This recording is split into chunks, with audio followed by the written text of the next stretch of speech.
할렐루야. 오늘도 예배의 자리로 나오신 여러분들을 환영하며 축복합니다. 함께 기도하심으로 예배로 나아가도록 하겠습니다. 사랑과 은혜가 풍성하신 하나님 아버지, 오늘도 우리를 예배의 자리로 부르시니 감사합니다. 하나님 아버지, 우리가 주님의 말씀 듣고 묵상할 때에 우리가 주님의 말씀에 따라 살아갈 수 있도록 우리에게 힘과 지혜를 허락하여 주시옵소서. 하나님의 말씀에 겸손하게 우리 자신을 낮추며 하나님의 말씀의 뜻대로 나아갈 수 있도록 우리 가운데 오늘도 인도하여 주시옵소서. 오직 주님의 은혜와 주님의 사랑을 기대하며 나아갑니다. 감사드리며 예수 그리스도의 이름으로 기도드립니다. 아멘.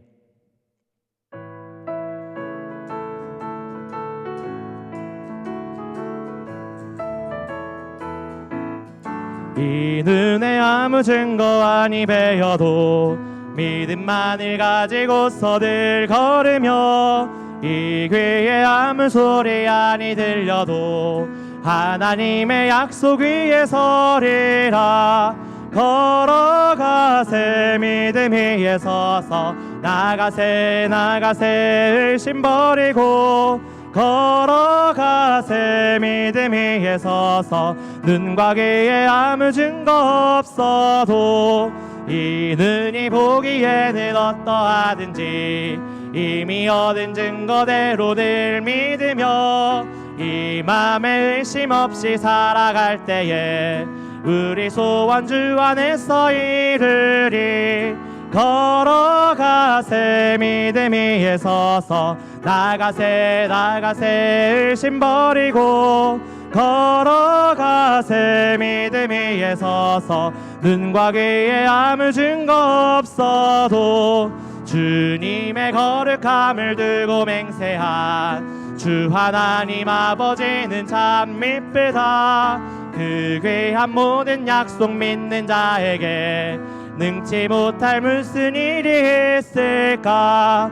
걸어가세 믿음 위에 서서 나가세 의심 버리고 걸어가세 믿음 위에 서서 눈과 귀에 아무 증거 걸어가세 믿음 위에 서서 나가세 의심 버리고 걸어가세 믿음 위에 서서 눈과 귀에 아무 증거 없어도. 예수 우리 왕이여, 예수 우리 왕이여, 이곳에 오소서. 보좌로 주여 임하사 찬양을 받아 주소서. 주님을 찬양하오리.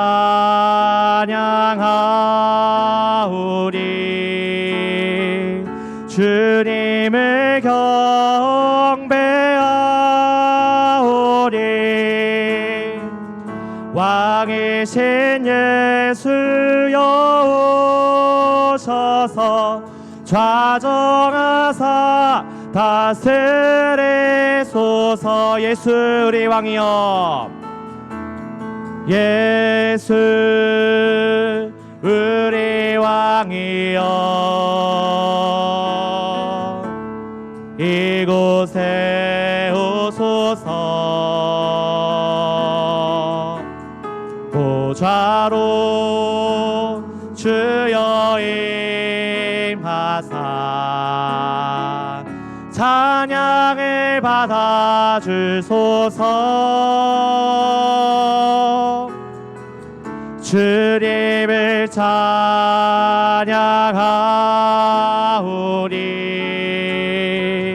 주님을 경배하오리. 왕이신 예수여 오셔서 좌정하사 다스리. 주님을 찬양하오니 주님을 찬양하오니 주님을 경배하오리. 와 계신 예수여 오셔서 좌정하사 다스리소서.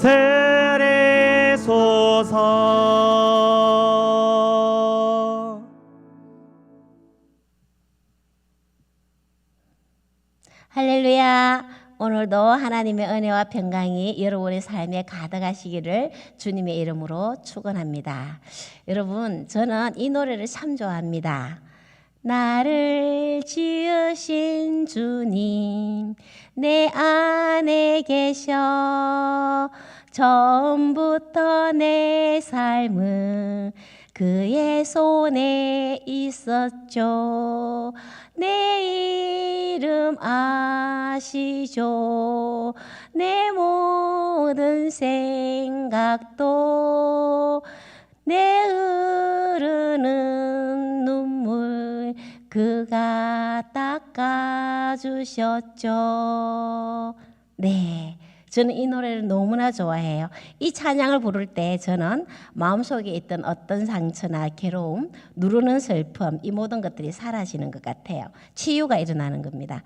여러분, 사람들은 나를 몰라준다고 하더라도 내 이름을 만왕의 왕이신 내 주께서 알아주신다면 문제 끝, 아무 문제도 없습니다. 모든 문제가 사라집니다. 상처가 치유되고요. 하나님을 사랑하는 마음이 얼마나 커지는지 말할 수 없습니다.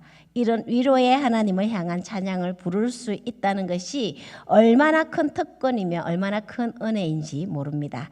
그런데 오늘 본문에 이름이 없는 아무개가 등장합니다. 이름을 알 수 없기에 아무개입니다.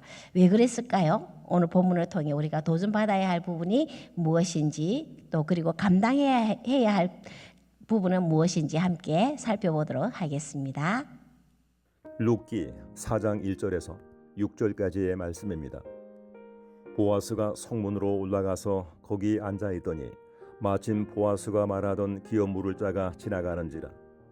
보아스가 그에게 이르되 아무개여 이리로 와서 앉으라 하니 그가 와서 앉으매 보아스가 그 성읍 장로 10명을 청하여 이르되 당신들은 여기 앉으라 하니 그들이 앉으매 보아스가 그 기업 물을 자에게 이르되 모압 지방에서 돌아온 나오미가 우리 형제 엘리멜렉의 소유지를 팔려 함으로 내가 여기 앉은 이들과 내 백성의 장로들 앞에서 그것을 사라고 내게 말하여 알게 하려 하였노라.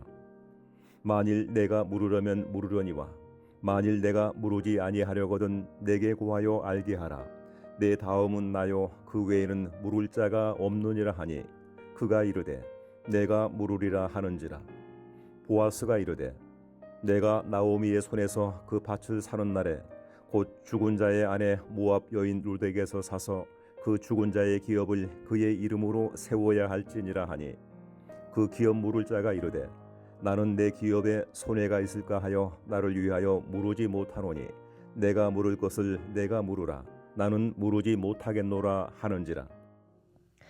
보아스는 3장에서 우선적으로 기업 물을 자가 있다고 이 문제를 해결해 보겠다고 룻에게 약속했었죠. 그리고 아침 일찍 성문에 가 앉습니다. 고대 이스라엘의 성문은요 재판정을 역할을 했습니다. 또한 성문은 모든 사람이 지나가는 곳이었죠. 여러분 지금은 사람을 만나기 위해서 바로 핸드폰을 로 연락하면 되지만 그때는 집을 모르면 길에서 만나는 수밖에 없는 그런 시대였죠. 그래서 보아스는 사람들이 거쳐가는 성문에서 만날 수 있을까 하여 앉아 있었습니다. 그런데 마침 그 기업 물을 자가 지나가는 것을 보았습니다. 문제 해결에 필요한 당사자가 마침 나타났습니다. 신속한 만남이 이루어지는 순간을 볼 수 있습니다. 여러분, 이 일이 우연일까요? 세상 사람들은 우연이라고 말합니다. 하지만 이건 하나님의 기적적인 인도하심이었습니다. 마침 준비하신 하나님의 시간이었습니다. 여러분, 저는 지난해에 산증 비전 트립을 준비하면서요, 교회 버스와 전세 버스 한 대가 필요했거든요. 그런데 그때 당시 부산에 있는 전세 버스들이 거의 다 서울로 향하는 일이 생겨가지고 구할 수도 없었고, 어쩌다 있는 버스는요, 요금을 부르는 것이 값이었습니다. 저는 고심하며 기도했죠. 제발 정상적인 가격으로 버스 구할 수 있게 해달라고요. 그러다가 새벽 예배에서 마치고 새벽 예배에서 기도를 한참 하고 운전하면서 집으로 가는데 흰 백색의 전세 버스가 제 옆을 지나가는 것이 보였습니다. 순간 하나님께서 보이게 하셨다는 믿음이 확 들어오는 거예요. 그래서 마침 또 그 버스가 신호에 걸려 있는 것이 보였습니다. 그래서 휴대폰을 빨리 외웠죠. 그리고 전화를 했습니다. 혹시 비전 트립 날짜에 갈 수 있는지 갈 수 있는지 물어보니까 기가 막히게 갈 수 있다는 거예요. 요금을 물어보니 저희 단골로 서던 그 버스보다 10만 원이나 저렴하게 말씀하더라고요. 바로 전화로 계약을 했고요. 그리고 비전 트립 때 기사님을 드디어 만났는데 얼마나 친절하신지, 그리고 버스도 정말 깨끗하고 좋았습니다. 여러분, 이건 우연이 아니고요, 하나님의 인도하심이었습니다. 준비하시고 예배하신 하나님의 은혜로 마침 그 버스가 지나가는 시간에 마침 제가 운전하면서 그 옆을 지나가게 되었고요, 신호등에 걸리는 것 또한 하나님의 은혜였습니다. 그래야 버스를 아주 유용하게 사용할 수 있도록, 다른 이는 알 수 없지만 저와 하나님 사이에서 일어나는 기적적인 은혜였던 겁니다. 이렇게 여러분, 우리 삶에도 마침이라는 은혜가 얼마나 가득한지 모릅니다. 한번 기억해 보시면 기억날 겁니다. 우리 그리스도인들의 삶에는요, 우연이란 없습니다. 하나님께서 날마다 불꽃 같은 눈동자로 우리를 살펴보시고 돌보고 계시기에 마침이라는 하나님이 준비하신 순간, 하나님의 은혜가 가득한 시간이라는 사실을 우리는 알아야 한다는 거죠. 우리의 삶은 마침이라는 기가 막히는 순간으로 문제 해결의 길을 여시는 하나님의 사랑이 가득하다는 사실에 우리는 감사할 수 있어야 하겠습니다. 그렇게 마침 만난 기업 물을 자, 그런데 그의 이름이 나오지 않습니다. 분명 이름이 있었을 겁니다. 하지만 성경은 그의 이름을 아무개로 표현하고 있습니다. 그리고 보아스가 그 기업 물을 자에게 나오미의 땅을 사라고 말하고 있죠. 가장 먼저 기업 물을 자에게 나오미의 땅을 사라고 말했는데요, 그 아무개가 바로 물으겠다고 답합니다. 그의 생각에는 저렴한 가격에 부동산을 취득할 좋은 기회로 여겼던 것 같습니다. 그러자 보아스가 그 권리에 큰 의무가 따른다는 것을 사실을 알려줍니다. 5절을 제가 읽겠습니다. 보아스가 이르되 내가 나오미의 손에서 그 밭을 사는 날에 곧 죽은 자의 아내 모압 여인 룻에게서 사서 그 죽은 자의 기업을 그의 이름으로 세워야 할지니라 하니 아멘. 보아스는 나오미의 며느리 모압 여인 루스의 존재를 알려줍니다. 기업 무르기는 고엘이라고 하는데요, 고엘의 의무는 기업뿐만 아니라 가부가 된 여인과 결혼하고 그 끊어진 대를 이어지는 의무도 들어있거든요. 그렇다면 아무개가 루스를 아내로 맞아들이고 둘 사이에 태어난 아이는요, 죽은 엘리멜렉 아들의 족보에 올리고 자신이 산 땅은 그 아들에게 돌려주어야 합니다. 결국 경제적으로 큰 손해를 보고 나오미와 이방 여인 룻한테만 좋은 일을 하고 마는 일이 되고 마는 거죠. 그런 생각이 들자 아무개는 기업을 무르지 않겠다고 거부합니다. 그의 대답을 한번 살펴볼까요? 6절을 제가 읽겠습니다. 그 기업 물을 자가 이르되 나는 내 기업에 손해가 있을까 하여 나를 위하여 무르지 못하노니 내가 물을 것을 내가 물으라. 나는 무르지 못하겠노라 하는지라. 아멘. 여러분, 이 짧은 한 문장에 내라고 하는 자기 중심적인 말이 5번이나 반복되고 있습니다. 무너져가는 한 가문을 살리려는 책임감보다 이득을 보려는 계산이 더 컸다는 속마음이 드러나는 장면이죠. 아무개는 오로지 자신이 손해보지 않는 것에 집중합니다. 이 아무개를 통해서 룻기가 사사시대에 서여진 것이라는 것이 맞다라는 생각을 할 수 있습니다. 내 소견에 옳은 대로 내 손익 계산을 넣어서 하나님의 말씀을 마음대로 적용하고 불순종해도 전혀 거리낌이 없는 아무개의 모습을 사사시대의 모습인 것을 알 수 있습니다. 여러분, 세상은 아무개로 가득합니다. 대부분 아무개로 살아가고 있죠. 그러나 우리 주님은 말씀하십니다. 그 길은 넓지만 멸망의 길이라고. 아무개는 하나님 나라와 아무 상관이 없었습니다. 그래서 그의 이름은 성경에 기록되지 않습니다. 한마디로 생명책에 없다라는 뜻입니다. 여러분, 우리는 여기서 도전을 받습니다. 나에게 손해가 되는 게 싫어서 사명 감당하지 않는 사람이 있지요. 손해볼까 봐 주의 일을 하지 않습니다. 순종하지 않습니다. 학생들은 성적에 손해가 갈까 봐 고3이 되면요, 주의를 지키지 않는 경우가 허다합니다. 직장인들은 회사에서 손해볼까 봐, 자영업자들은 생계에 손해 날까 봐, 인간관계에 손해볼까 봐 하나님 뜻대로 살지 않습니다. 이 세상에서 손해볼까 봐 감당할 사명을 하지 않는 많은 그리스도인들이 있습니다. 만약 그렇다면 아무개가 될 수 있습니다. 그런 반면 보아스는 어떻습니까? 큰 손해를 보아야 하는 것을 잘 알면서 스스로 기업 물을 의무를 하겠다고 났습니다. 그것도 10명의 장로를 정인으로 세우면서 확실한 약속을 한 것입니다. 보아스는 손해를 보더라도 사명을 감당하겠다고 합니다. 순종은 이름을 남기고요, 계산은 이름을 지워버리게 합니다. 무명한 자가 사명을 감당하면 유명한 자가 되고요, 아무리 유명한 자라도 계산을 하면 무명한 자로 될 위험이 있다는 겁니다. 이것은 하나님 나라의 공식입니다. 성경에도 나오는 사람이 있죠. 예를 들어서 부자와 나사로를 한번 생각해 볼까요? 부자는 당시 유명한 자였을 겁니다. 매일 잔치를 베풀고 좋은 옷을 입고 아주 부자로서의 행세를 했기 때문에 아주 유명했을 겁니다. 하지만 성경에는 부자라고만 나와 있습니다. 그의 이름이 없습니다. 그런데 거지였던, 굶어 죽었던 나사로는 그 이름이 성경에 기록되어 있습니다. 생명책에 들어있다는 거죠. 자, 이름이 얼마나 중요한지 우리는 태어날 때부터 이름을 짓습니다. 이 이름은 영원히 하나님 나라가는 그날까지 이름은 사용되고 있는데 성경에 그 이름이 없다는 것은 큰 도전을 받을 일입니다. 이렇게 보아스는 시어머니를 향해 긍휼히 여기는 마음으로 섬기는 현숙한 여인 룻을 손해가 날지라도 책임을 지겠다고 나섰습니다. 객과 고아와 가부를 돌보라는 하나님의 말씀에 순종하는 보아스라는 것을 알 수 있습니다. 보아스는 사랑과 희생과 순종의 사람이었습니다.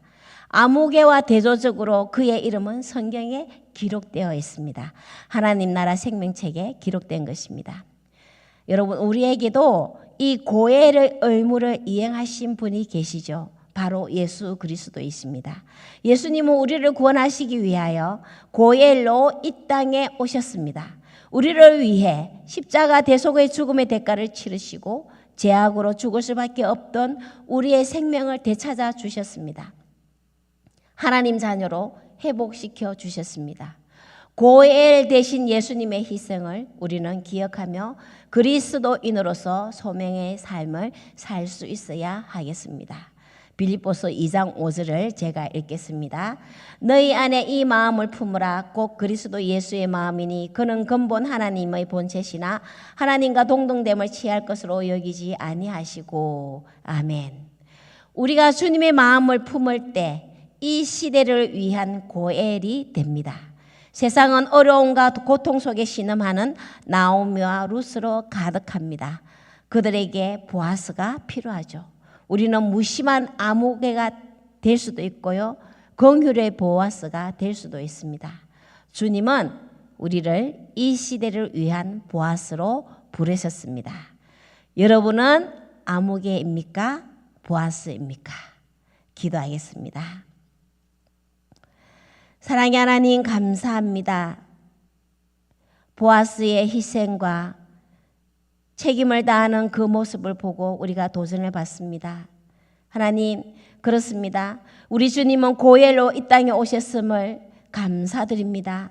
우리를 하나님의 자녀로 회복시키기 위하여 모든 것을 희생하시고 우리를 불쌍히 여기시고 긍휼히 여기셨던 그 예수님의 마음을 품기를 원합니다. 이 시대 지금 내가 보아스가 되기를 원합니다. 우리를 다스려 주시고 예수 그리스도의 고해의 그 사랑을 또 실천하며 전하는 우리 모두 될 수 있도록 인도하여 주시옵소서. 모든 거 인도하실 주님을 감사드리며 예수 그리스도 이름으로 기도합니다. 아멘.